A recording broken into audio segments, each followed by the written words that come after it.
Is your car suddenly drinking fuel like crazy? Most people blame the engine, but the real cause is often tiny mistakes and hidden issues that quietly destroy your miles per gallon. In today's video, I will show you the exact signs mechanics look for when a car burns too much fuel, and the simple fixes that can save you up to 30% every month without losing power. If your tank is emptying faster than it used to, do not ignore it. This might be the warning your car is trying to send you. The day starts like any other in the shop, air tools whining in the background, the smell of burnt oil hanging in the air, and the beeping of scan tools echoing off concrete walls. Then a silver sedan pulls into the bay, nothing unusual at first glance. Clean paint, smooth idle, no weird noises.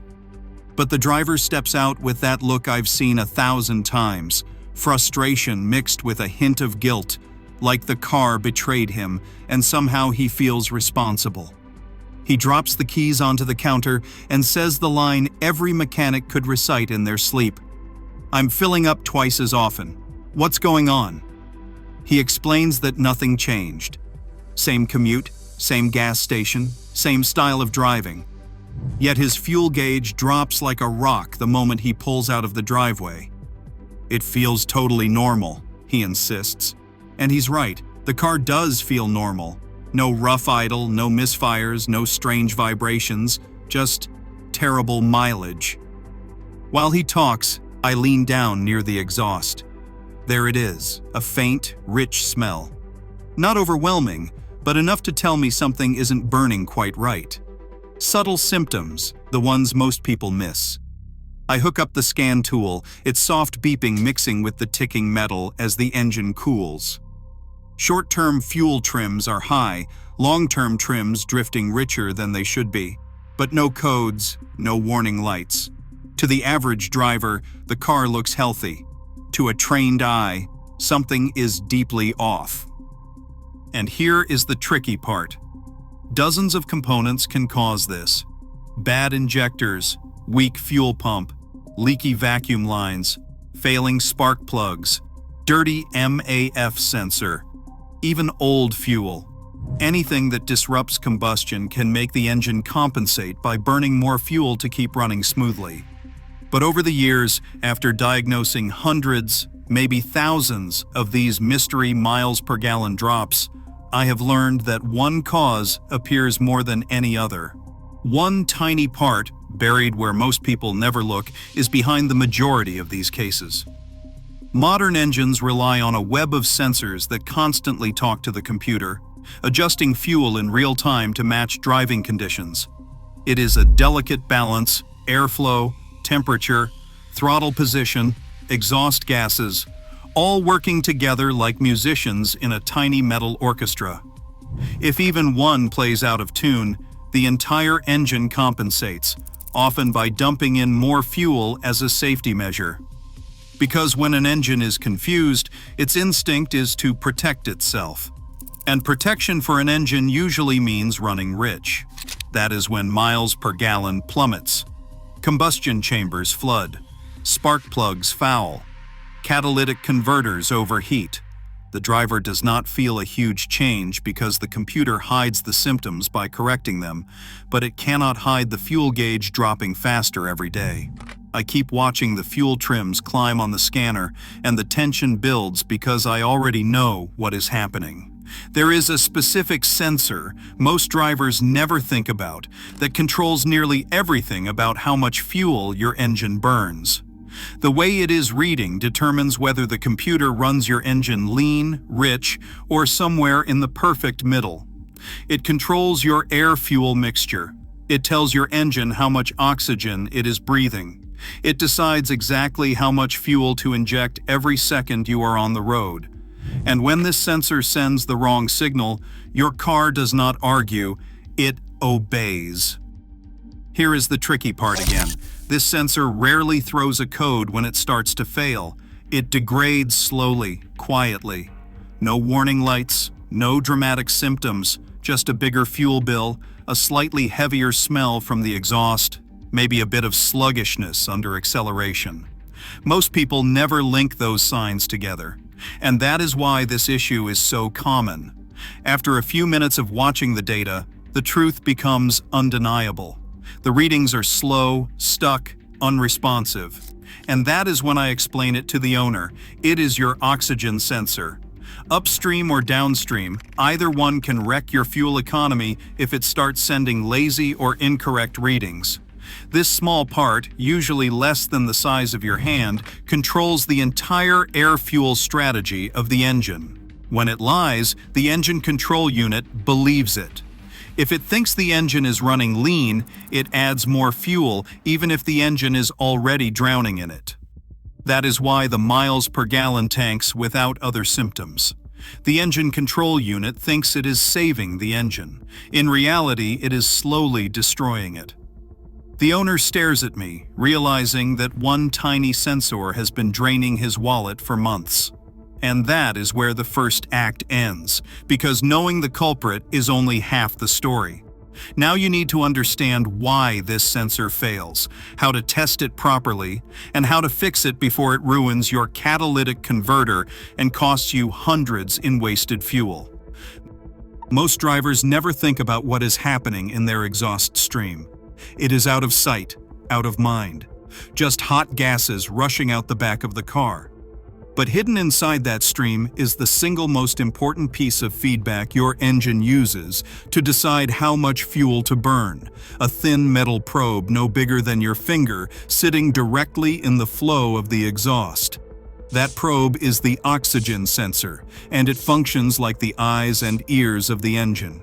It constantly measures how much oxygen remains in the exhaust after combustion takes place. Too much oxygen means the engine ran lean. Too little oxygen means it ran rich. And every fraction of a second, the sensor sends a tiny voltage signal back to the engine control unit. 0.1 volts for lean, 0.9 volts for rich. The engine control unit adjusts fuel trims instantly based on that reading. It is a non-stop conversation, happening dozens of times every second, that keeps your engine running in the Goldilocks zone of efficiency. When the oxygen sensor works correctly, the air-fuel ratio stays near perfect, about 14.7 parts air to 1 part fuel. But when the sensor fails, even slightly, that entire balancing act collapses. A sensor that gets sluggish or lazy might stop switching quickly enough.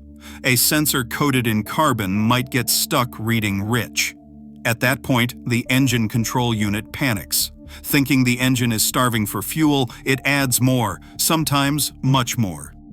Suddenly, your car is running rich, drowning its cylinders in excess gasoline. The fuel trims spike upward.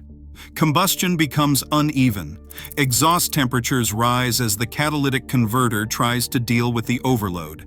A failing oxygen sensor can cut fuel economy by 15%, 25%, even 40% in real-world conditions. And because the engine control unit is dumping extra fuel, emissions can easily triple or quadruple. The car may feel normal, but inside, everything is working overtime. The tricky thing is that most of the warning signs are subtle. You might notice your fuel economy dropping week after week and blame it on winter fuel, or traffic, or the way you are driving. There is a faint, rich smell from the exhaust. Nothing strong. Just a hint of unburned fuel drifting behind you. Maybe the car hesitates slightly when you accelerate from a stop, but it is so minor you do not think much of it. The tailpipe starts collecting black soot, but that seems harmless. You press the gas pedal and the car feels a little weaker than before, like it is breathing through a damp cloth. Even the idle changes, quieter, oddly smooth, but that is because the engine is drowning in fuel, not because it is running better. One man came to my shop, convinced his fuel injectors were bad. He had replaced the spark plugs, the air filter, the fuel filter, even the mass airflow sensor. Hundreds of dollars spent chasing a problem caused by one failing oxygen sensor. When I scanned his car, the short-term and long-term fuel trims were both deeply positive, a classic sign of the ECU overcorrecting for a false lean reading. Yet there were no codes, no check engine light, No P0130, no P0133, none of the common oxygen sensor codes. And that is the part that fools people. These codes often appear late or not at all, especially in cases where the sensor has not completely died but is simply slow or inaccurate. The ECU sees a signal, assumes it is valid, and adjusts fuel accordingly. Ignoring this problem does not just waste fuel, it actively damages your engine. Excess fuel washes down cylinder walls, thinning your oil and destroying lubrication.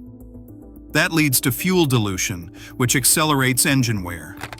Soot builds up in the combustion chamber and clings to pistons and valves.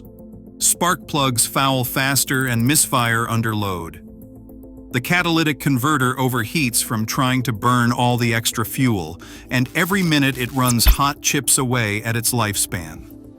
What starts as a $60 sensor can turn into a $1,200 catalytic converter replacement, or worse, early engine wear that you will not notice until the damage is permanent. This is why mechanics treat oxygen sensors with respect. A good one keeps your engine balanced, clean, and efficient. A failing one quietly burns money and metal behind the scenes. Now that you know the danger, it is time to learn how to fix it the right way. Because the solution is simpler than most people think, and it could save your engine from a very expensive future. Fixing a failing O2 sensor is not complicated. It just looks intimidating because it deals with electronics and exhaust components. But once you understand what the sensor should be doing, diagnosing it becomes almost satisfying, like uncovering the truth hiding underneath a smooth-running engine. The first step is simple. Grab a basic scan tool. Nothing fancy. Even a $40 Bluetooth reader works. Start the engine and watch your short-term fuel trims, which should dance around zero, shifting positive and negative as the ECU adjusts fuel in real time. Long-term trims should stay within a narrow range, usually within plus or minus 8%. When the numbers climb consistently into the double digits, especially on the positive side, it is the ECU begging for help. It is compensating for a bad reading somewhere. Then look at the O2 sensor voltage. A healthy upstream sensor switches rapidly between about 0.1 volt when the engine is lean and about 0.9 volt when it is rich. It should flip back and forth multiple times per second, especially at idle. A lazy sensor will move slowly, get stuck high or low, or flatline entirely. Tap the throttle lightly and voltage should respond instantly. Let off the throttle and the voltage should dip. If it hesitates, drifts, or barely changes, the sensor is not telling the truth. Combine that with high fuel trims and you have practically confirmed the diagnosis without even touching the sensor. Next, perform a visual inspection. Shut the engine off and let it cool just enough to be safe. Look at the sensor body. A healthy sensor usually has a light gray tint. A failing one may be coated in soot, oily residue, or white chalky deposits from contamination. If the wiring harness is brittle or cracked, that is another clue. Finally, check for exhaust leaks, because just a tiny leak upstream of the sensor can throw readings off and cause the ECU to overcorrect. You can use your hand carefully, a shop towel, or a spray bottle. If the idle changes when you missed the joints, there is likely a leak. At this point, you have done what most mechanics do. Gather the evidence until the story becomes clear. Once you have confirmed the sensor is the problem, you have two choices: attempt a cleaning or replace it entirely. Cleaning only works in rare cases, usually when the sensor is coated in soot but still responsive. If you attempt cleaning, use a non-contact cleaner formulated for electronics. Never soak the sensor and never use harsh chemicals. But understand this: cleaning is temporary at best. A worn-out or slow sensor cannot be revived. In most cases, replacement is the right move. Most of the time, replacement is the right move. This is where brand matters. Bosch and Denso are the gold standards. They are often original equipment suppliers for most manufacturers. Cheap aftermarket sensors may fit, but they respond slower, fail earlier, or send incorrect voltage curves that confuse the engine control unit. You want reliability, not a part that saves $5 and costs you hundreds down the line. Replacing the sensor is straightforward. Start by applying penetrating oil to the threads and let it soak for at least 10 minutes. Use an oxygen sensor socket to avoid damaging the wiring. Loosen it slowly. They can be stubborn, especially on older cars. Once it is out, compare the new one to confirm the connector and thread length match. Apply a tiny amount of anti-seize if the sensor is not pre-treated. Thread it in by hand, then torque it snug, not gorilla tight. Reconnect the harness, clear the fuel trims, and start the engine. This is the best part. You will hear the idle settle into a confident rhythm. The slightly rich smell will disappear. Fuel trims will begin drifting back towards zero. The engine will feel more responsive. Over the next tank, your fuel economy will climb back to normal. It is a clean, satisfying fix, like curing a sickness your car did not even know how to explain. To keep the new oxygen sensor healthy, think like a mechanic. Use top-tier fuel to reduce sulfur buildup. Fix exhaust leaks immediately. Replace your air filter on schedule so the engine doesn't run rich. Keep injectors clean. Never ignore misfires. Unburned fuel is the fastest way to kill a brand new oxygen sensor. You are not just saving fuel when you do this, you are extending your engine's life. And if you think this sensor wastes fuel, wait until you see the one that destroys engines quietly. That is coming up next.